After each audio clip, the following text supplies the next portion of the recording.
Questão 119. Sobre a concessão de medida cautelar em sede de ação direta de inconstitucionalidade, é incorreto dizer que, sobre a concessão de medida cautelar em sede de ação direta de inconstitucionalidade, é incorreto dizer que, letra A, para ser concedida a cautelar, é necessário quórum de maioria absoluta dos ministros do STF, não podendo o relator decidir monocraticamente, salvo no recesso. Para ser concedida a cautelar, é necessário quórum de maioria absoluta dos ministros do STF, não podendo o relator decidir monocraticamente, salvo no recesso. Letra B. A medida cautelar é dotada de eficácia vinculante e contra todos, e se concedida, tem efeito ex nunc, salvo se o tribunal entender que deva conceder-lhe eficácia retroativa. Letra B, mais uma vez. A medida cautelar é dotada de eficácia vinculante e contra todos, e, se concedida, tem efeito ex nunc, salvo se o tribunal entender que deve conceder-lhe a eficácia retroativa. Letra C. Se concedida, a cautelar suspende a lei ou o ato normativo atacado, assim como os processos em que esteja se discutindo sua aplicação.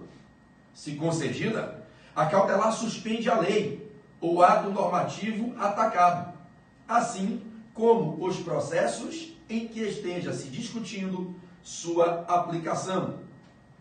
Letra D de dado. A concessão da medida cautelar não torna aplicável a legislação anterior existente, salvo expressa manifestação em sentido contrário. A concessão da medida cautelar não torna aplicável a legislação anterior existente, salvo expressa manifestação em sentido contrário. Qual dessas quatro letras é a única incorreta? Qual é a única incorreta, meus amigos? Moçada, incorreta é apenas a letra D de dado. A letra D de dado, essa última, é a única que realmente não condiz com o nosso sistema normativo. As três primeiras proposições estão perfeitamente corretas. Vamos voltar à tela? Joga o slide na tela para a rapaziada de novo. Vamos lá, joga na telinha. Então, eu vou marcar aqui o gabarito e vou justificar as respostas para vocês, ok? Letra A. Para ser concedida a cautelar, é necessário quórum de maioria absoluta dos ministros, não podendo o relator decidir monocraticamente, salvo no recesso. Isso está correto, meus amigos. A lei 9868 de 99, que a gente já estudou na aula passada, que é a lei que regula o procedimento para ADI, ADO e também ADC, ela cuida da medida cautelar em ADI nos artigos 10 a 12, ok? E é expressa a previsão de que é necessário a maioria absoluta dos ministros, 6 ou mais dos ministros, para poder conceder a cautelar.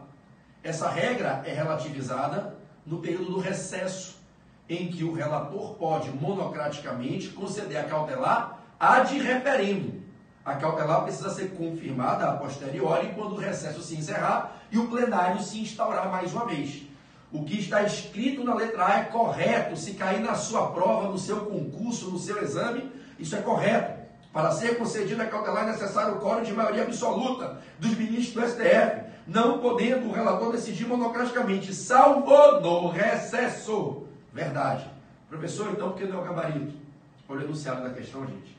Ele pede o que é incorreto, e essa está correta. Ok? Letra B.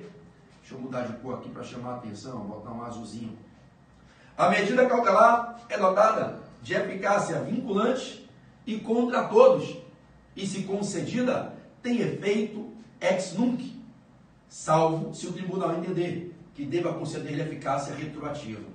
Perfeito, gente. Os 3 efeitos da decisão que concede a medida cautelar, a tutela provisória na ação de controle e na ação direta de inconstitucionalidade. Qual é o primeiro efeito? Vinculante. A medida cautelar é dotada de eficácia vinculante.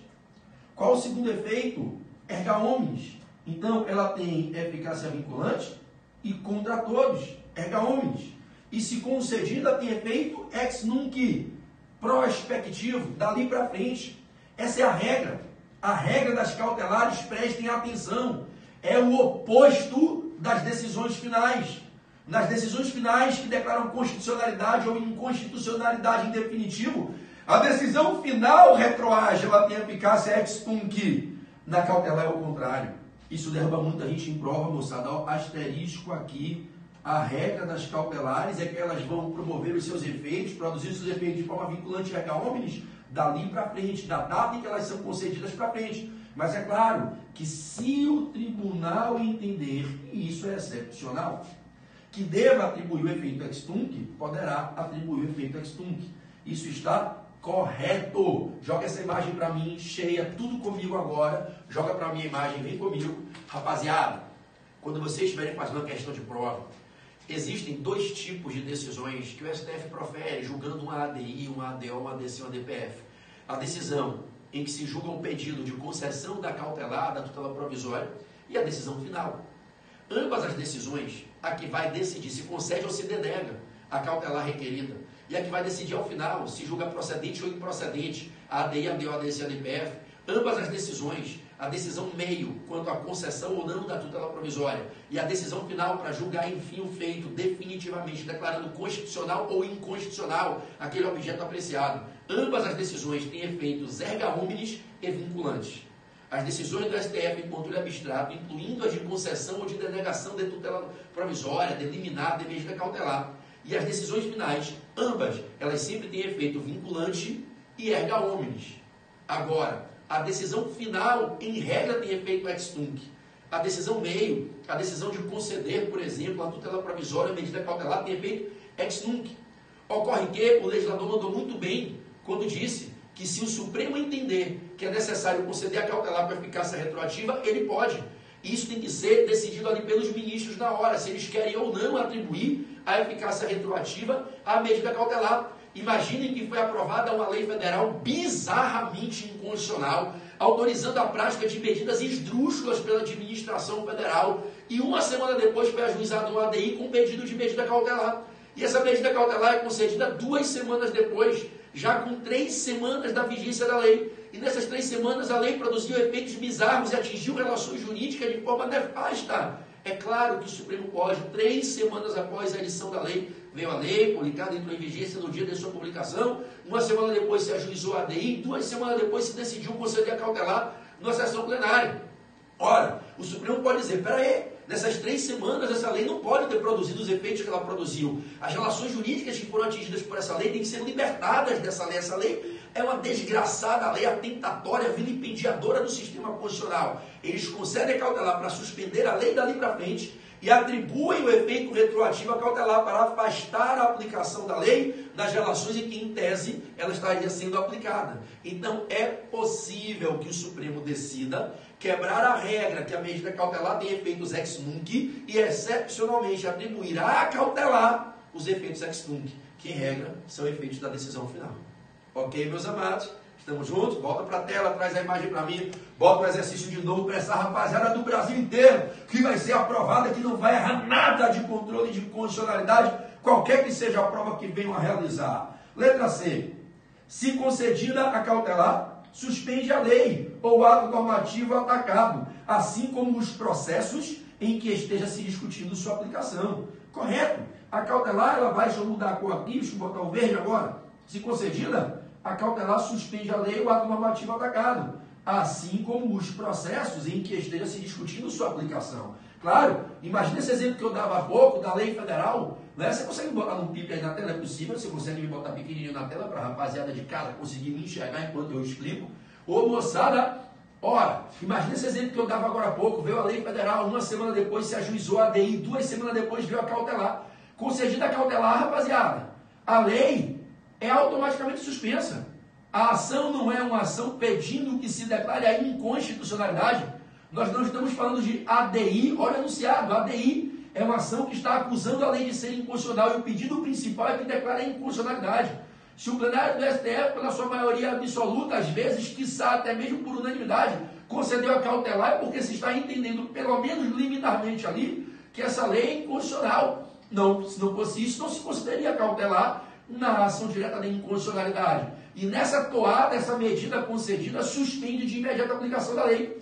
E se eventualmente nesse meio do caminho, pessoas já se preocuparam em ajuizar ações, particularmente para se defender, processos subjetivos na via difusa, impetraram mandados de segurança contra atos da administração, ajuizaram ações de procedimento comum e já surgiram processos em que já se está discutindo em diversas varas, na primeira instância do judiciário brasileiro, a constitucionalidade ou a inconstitucionalidade dessa lei. Esses processos ficam suspensos. A cautelar concedida não suspendeu a lei, então suspende esses processos todos, a lei está suspensa. Então, está certa a letra C. A concessão da medida cautelar em ADI suspende de imediato os processos e suspende a lei que eventualmente vai ser no final confirmada como inconstitucional. Para a gente já matar a letra D, por que a letra D ficou errada? Que é o gabarito. A letra D negou uma verdade, gente. A letra D negou uma verdade. Que verdade? Poxa, olha só, está errada essa letra D. Olha o que ela está dizendo. A concessão da medida cautelar, deixa eu mudar a cor mais uma vez, vou botar um lilás agora. A concessão da medida cautelar não torna aplicável a legislação anterior existente, salvo expressa manifestação em sentido contrário. É o oposto. Se o Supremo concedeu a cautelar para suspender essa lei, se eventualmente existia uma lei anterior que regulava aquela matéria, que agora passou a ser regulada de maneira incondicional pela lei nova, suspensa a lei nova, eu tenho o restabelecimento imediato da aplicação da lei anterior. Isso não é repristinação, pelo amor de Deus, tem nada a ver com repristinação. Quando muito, a gente se aproxima aqui de uma ideia de efeito repristinatório, mas repristinação não. Imaginem vocês, joga essa imagem cheia minha agora, cheia a imagem toda para mim. Imagem toda para mim, tira o exercício da tela, beleza. Imagina você que a gente tem uma lei A regulando certo tipo de prestação de serviço público, certas regras para a celebração de contratos administrativos, e essa lei A constitucional vem se aplicando há anos. Eis que surge uma lei B que afasta a lei A, que revoga a lei A, só que essa lei B é inconstitucional. Ajuiza-se uma ADI, concede sua cautelar e suspende a lei B. Eu não posso ficar sem disciplina das situações fáticas. A lei B, que veio revogar a lei A, está suspensa pela cautelar. A lei A se restabelece de imediato, salvo se o STF entender que não deve restabelecer a aplicação da lei A e entender que deve ficar um vácuo normativo ali. O que eu nunca na minha vida vi acontecer na prática. Todas as vezes que eu vi até hoje o Supremo concedeu uma cautelar em ADI, suspendendo a lei, suspendendo o ato normativo atacado, imediatamente se restabeleceu a aplicação da lei anterior, do ato anterior, que vinha regendo aquelas situações. É simples, eu tenho uma lei A regendo o fato X há anos. Aí se faz uma lei B que é inconstitucional para revogar a lei A. Ajuiza-se uma ADI em face da lei B. Se a lei B for declarada inconstitucional, cai a revogação que ela fez na lei A e a lei A volta a se aplicar. Então, com a concessão da cautelar, eu suspendo a lei B e restabeleço imediatamente a aplicação da lei A, que no fundo é o que viria a acontecer lá na frente com a procedência da ação. Então, o que é que ficou errado, ficou incorreto na letra D? Dizer que a concessão da cautelar em ADI não restabelece a aplicação da legislação anterior. Restabelece sim, e só se o Supremo excepcionalmente quiser é que ele vai afastar esse restabelecimento. Então a regra é o restabelecimento imediato da legislação anterior com a suspensão da legislação nova pela medida cautelar. Estamos juntos? Volta para a tela, joga o exercício para a gente matar essa letra D aí. Então olha a letra D. A concessão da medida cautelar não torna aplicável a legislação anterior existente, salvo expressa manifestação em sentido contrário. Está errado. A concessão da medida cautelar torna aplicável a legislação anterior existente, salvo expressa manifestação em sentido contrário. Então, o que ficou errado foi isso aqui, ó, moçada. O não foi a palavra não. Isso foi o que ficou errado. Ok? Estamos juntos? Então, dou por encerrada essa questão maravilhosa, questão aguda, processo civil, processo constitucional, ADI, controle, tutelas provisórias, os efeitos das tutelas provisórias, das cautelares em sede de processo objetivo do Supremo, jurisdição constitucional abstrata, ADI, controle abstrato de constitucionalidade, processo objetivo. Top a questão, ok? Me tira da tela, pode me tirar da tela, devolve a imagem cheia para mim. Eu vou limpar aqui o slide, porque senão quando eu salvar para vocês poderem baixar o slide, ele fica manchado.